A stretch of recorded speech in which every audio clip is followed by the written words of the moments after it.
You're listening to The Rule of Law, the educational podcast sponsored by All Rise, where we focus on the intersection of law, technology, and storytelling. And now, here's your host, Lauren Round. Welcome to Rule of Law. In this episode, we're joined by Phoebe Morris, founder of Legally Influenced, a modern law firm built for creators, startups, and agencies.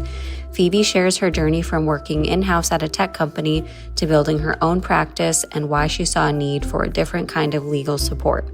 We dive into what she's learned so far, from rethinking the traditional billable hour model to navigating the growing role of AI in legal services.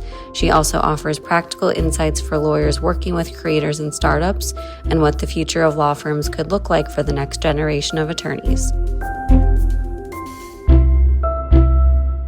Phoebe, welcome to the podcast. Where are you recording from? Thank you so much for having me on the podcast. I am recording from London. London. Well, welcome. We are happy to have you. We have a lot of substance to get in today, but we always start the show with an icebreaker. So your question is, what TV or show, book, podcast are you really into right now? What has your attention? That is a great question. I am currently watching The Pit. I don't know if you've seen it. I haven't. It's a really great series about doctors in an emergency room in a hospital, and it has given me a newfound appreciation for doctors. I mean, I thought lawyers worked hard, but seeing what these doctors do is just absolutely incredible, and the series is really good. So I recommend that as just I wouldn't say it's the most relaxing, so it's not the best switch off, but yeah, it's a great watch. Yeah, I follow some medical professionals on social media, and just seeing the stress, the hours that they work are really intense. I'm a little queasy, so I'm going to have to watch that show with caution, but it sounds good. I do cover my eyes quite regularly. Okay, that's a good warning.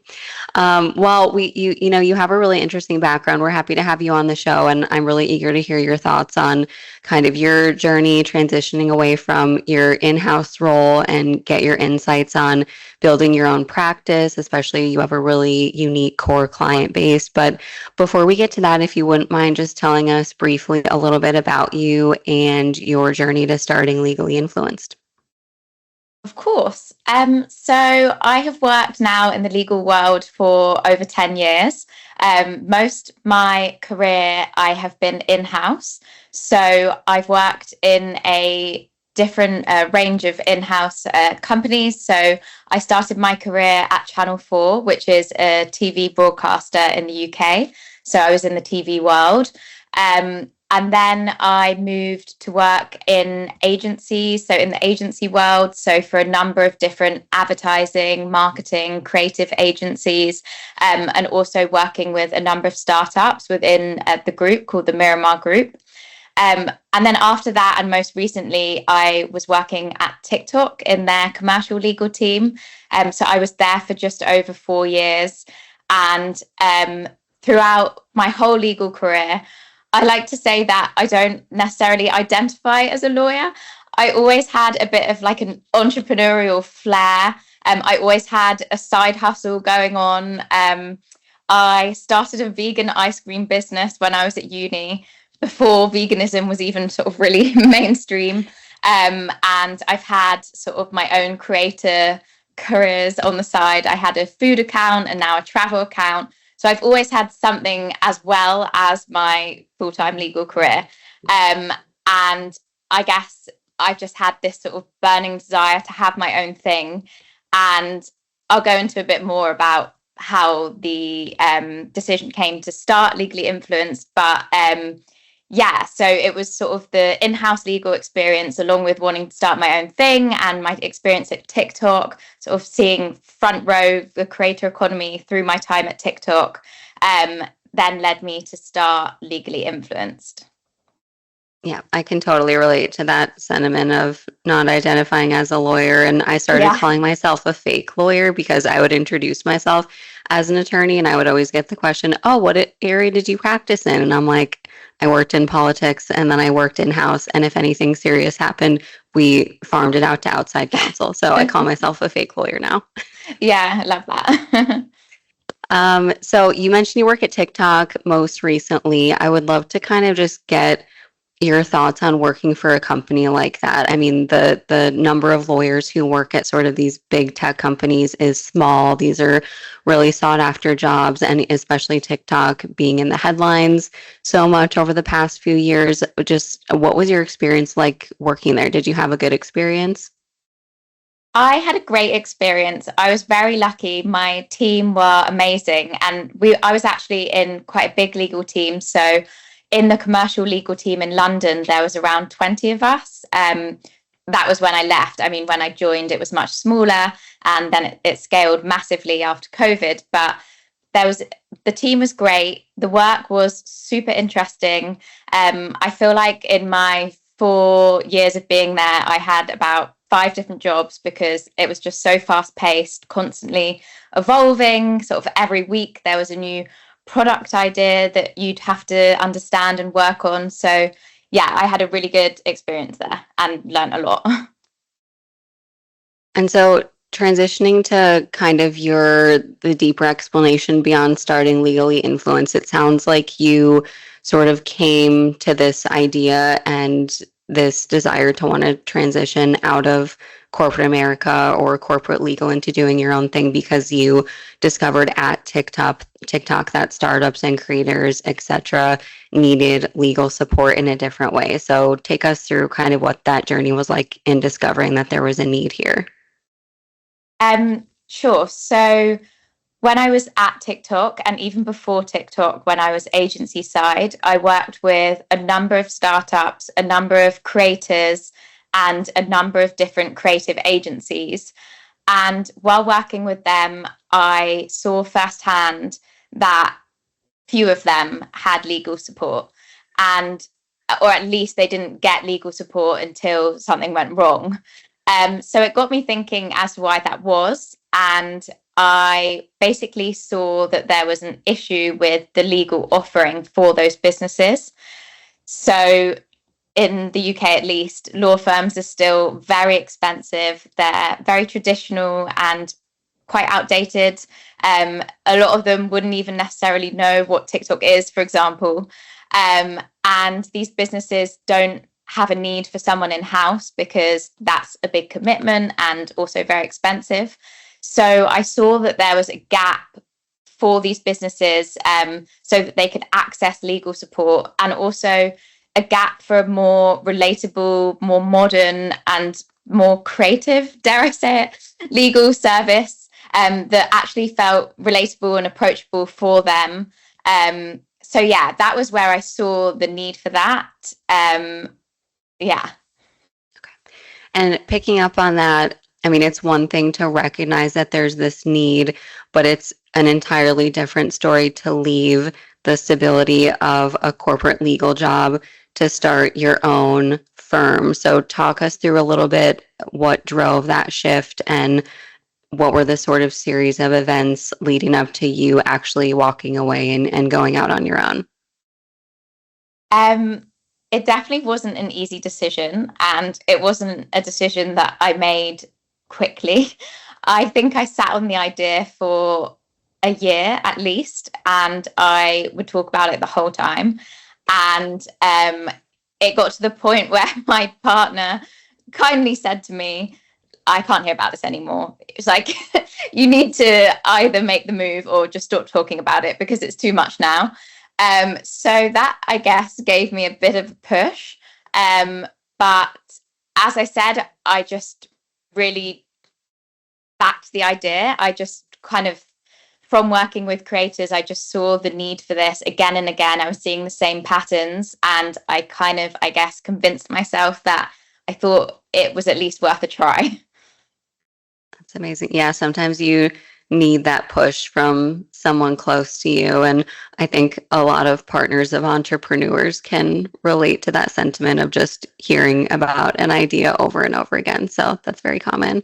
Yeah. So your firm is growing. So I mean, you were right in your instinct, and it seems like things are going well so far.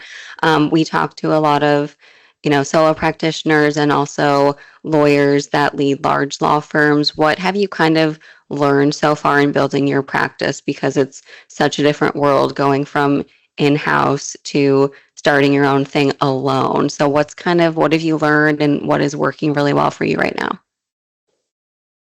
So I'm only 5 months in, and I would say I have learned a lot.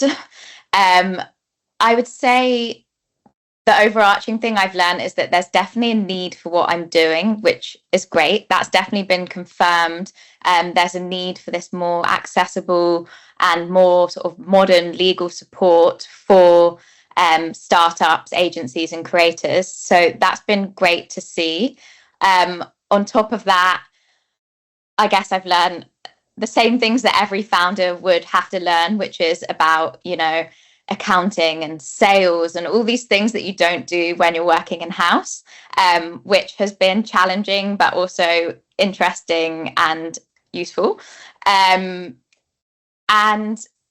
yeah, I think I've taken a different relationship as well with the clients that I have. When you're in house, obviously you're just working for one company and you are close with that company. But what I'm trying to adapt now is being more of a legal partner to these businesses to get rid of sort of intimidating lawyer stereotype.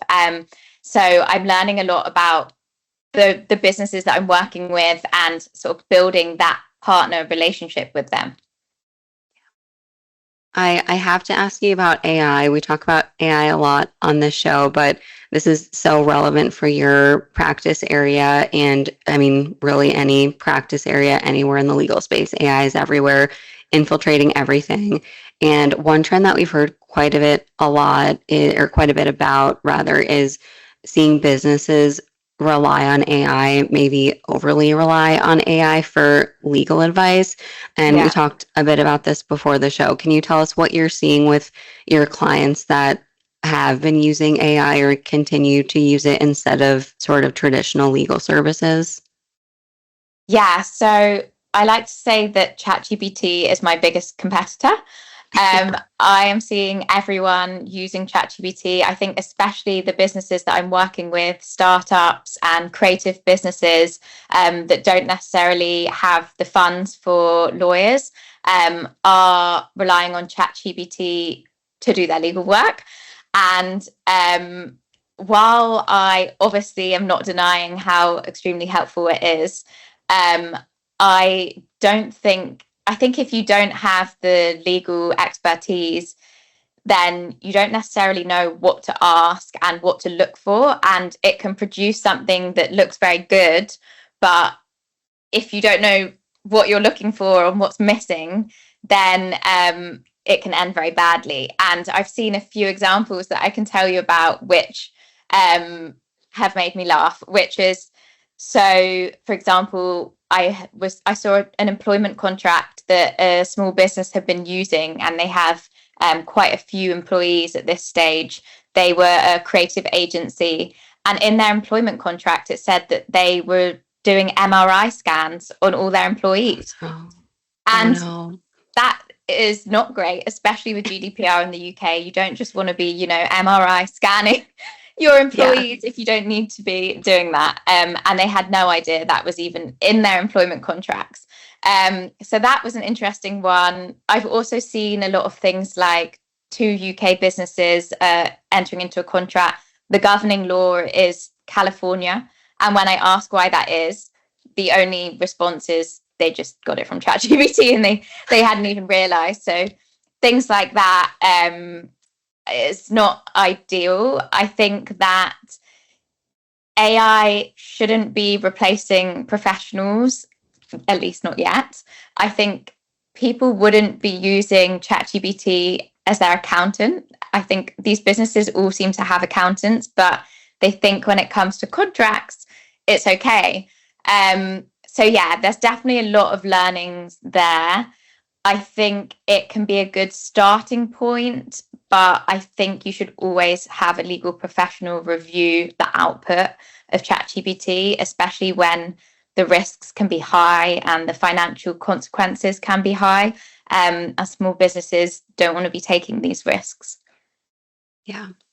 Yeah, that's well said. It just happened to me. Like you said, you don't know what you don't know. And it just happened to me the other day where I was looking for some case law on something. And, I said, find 6 cases that talk about this. And there was a couple where I saw the results and I was like, amazing. This is exactly what I'm looking for. And then, of course, I went to look up the opinion and it didn't exist. But ChatGPT is so confident and so detailed. Yeah. So I don't blame these businesses at all. I've had that happen before, that they're making up case law and things like that. So yeah, be warned. Yes. So, how do you, when clients sort of come to you and ask you for legal advice and they say, well, we've already run this through ChatGPT, so like we just want you to look over it and make sure everything's okay. Is that a service that you offer, or do you advise clients that you should sort of start their contracts from scratch, or how do you kind of manage that when they have been using ChatGPT or other AI services already? Yeah, so I've had that happen a number of times, and I will always look at the contract. I think every time that's happened to me so far, I've had to redo it. So I would say that in some instances, the ChatGPT contracts are workable, but I think that you still need professional judgment. You still need a lawyer to look over them. I don't think it should be a replacement. And the ones that have come to me, I have not continued to use. I have just had to redo them. But yeah, I think now, at the beginning, I was surprised how much I was hearing that. But now I think I expect people to be saying that to me. So yeah, it's not so much a surprise anymore. But I still think that people need to be careful.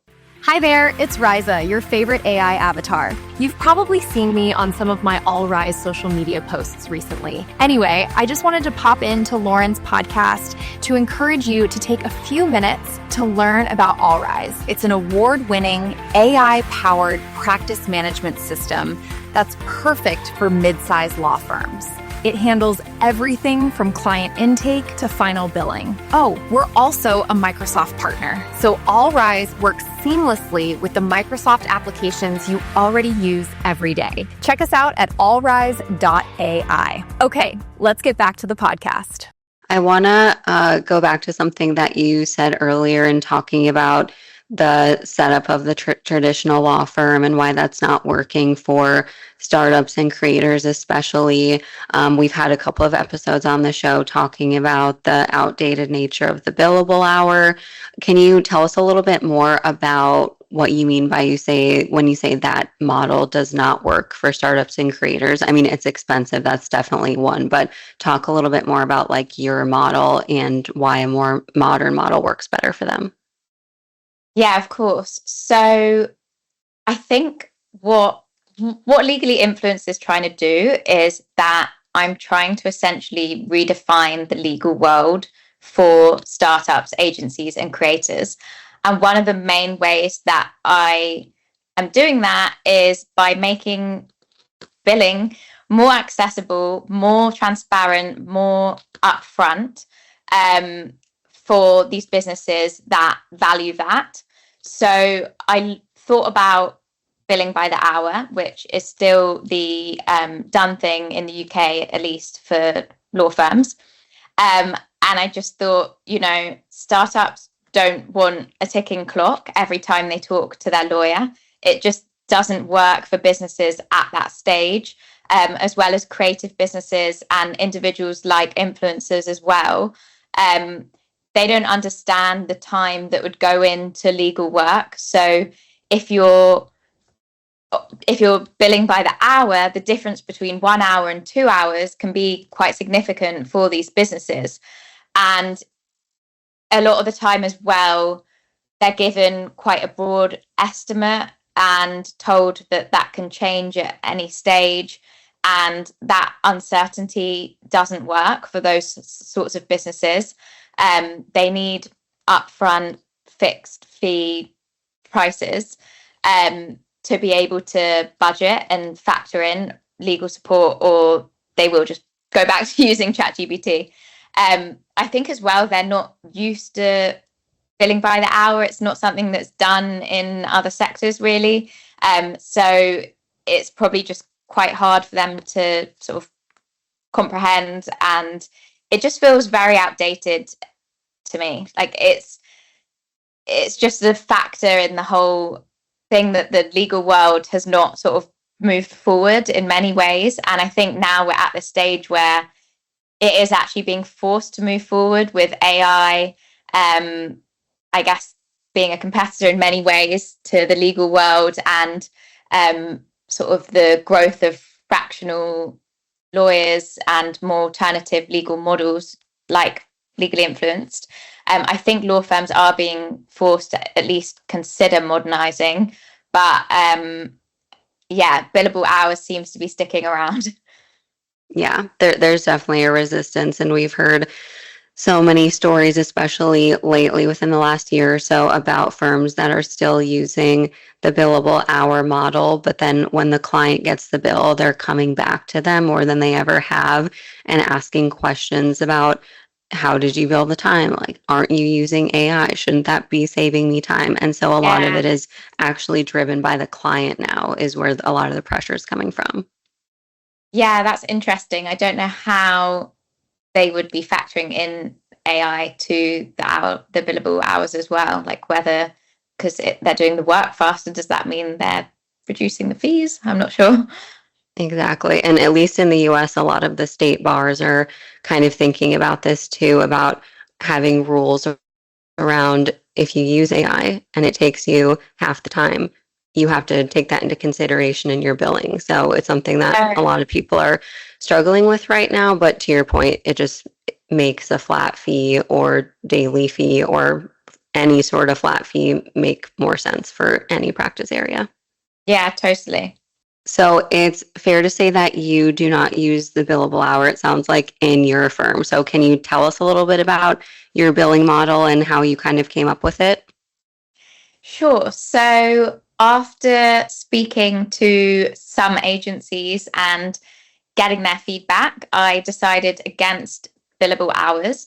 And instead, I use a day rate. And I found the response to that has been really positive. It's much easier for businesses to understand and to budget for. And I also make very clear my fees up front. Everything's very transparent. I say, there's not going to be any surprises down the line. Well, I want to ask you a little bit about, we always try to do a couple of future forward-looking questions about this. So I want to ask you about kind of the next generation of lawyers. You're not that far removed from law school. Do you think starting this on your own and what you've experienced so far, is this a model that you think new attorneys can pursue right out of law school, or as a young attorney with maybe a couple of years of experience? Do you think that's kind of feasible for the next generation of lawyers who may not want to go to a firm, or maybe those traditional opportunities aren't there for them anymore? So I think we are definitely seeing a move towards more alternative legal models. And I think the next generation of lawyers are going to be moving towards that even more so than my generation. However, I can't deny how much I learned from my experience before launching Legally Influenced. I think working at a big company like TikTok taught me so much, as well as also working for agencies and I did my training at a law firm as well. That's not to say that someone out of law school or someone a couple of years out of law school can't do what I'm doing. So I would never say that. And I fully respect all entrepreneurs and people trying to do interesting things. But I think that working in-house especially has taught me a lot, which has enabled me to do what I'm doing now, including building relationships with clients and also building my network as well. I think it's been super helpful being at such a big company like TikTok and having people that I can speak to now and leads for clients. So I think as well that would be quite tricky straight out of law school. But yeah, not saying it's not possible, but I think that some experience before would definitely be helpful. Yeah, I know lawyers, and especially young lawyers, hate to hear that networking is so valuable because they just kind of brush it off. It's like, oh yeah, of course you have to network, but it really is such a valuable tool. Like even if you're active on LinkedIn, which I know you are, that can be a super effective way to sort of build a network and build a community and get your name out there. So I always encourage people to kind of step out of their comfort zone and make sure they're making those connections.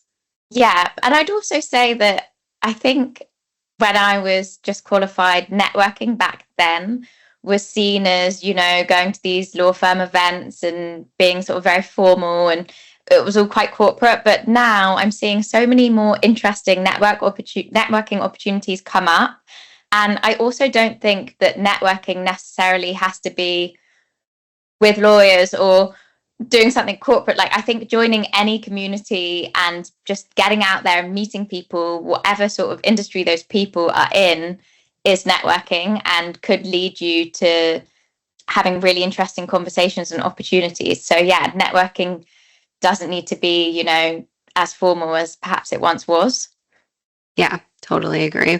Yeah, and I think also we've talked to some other guests about networking is not always an immediate return. We've talked to someone who said a connection they made and kept 10 years ago just led them to a big contract. And if they hadn't kept that relationship, they would have never got this contract. So it can pay dividends, even 10 years later.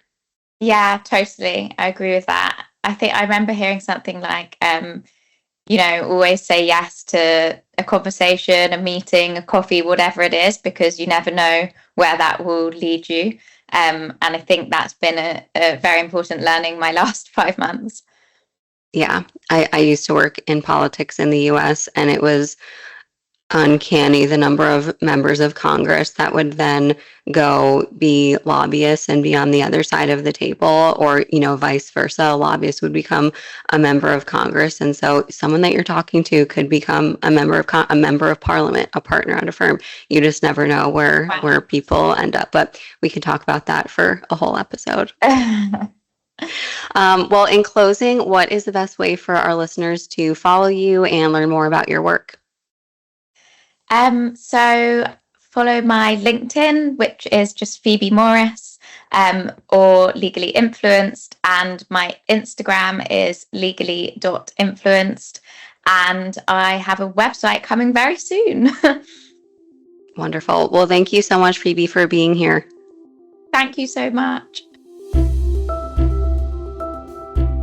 Thanks for listening, and join us again for another Rule of Law podcast from All Rise.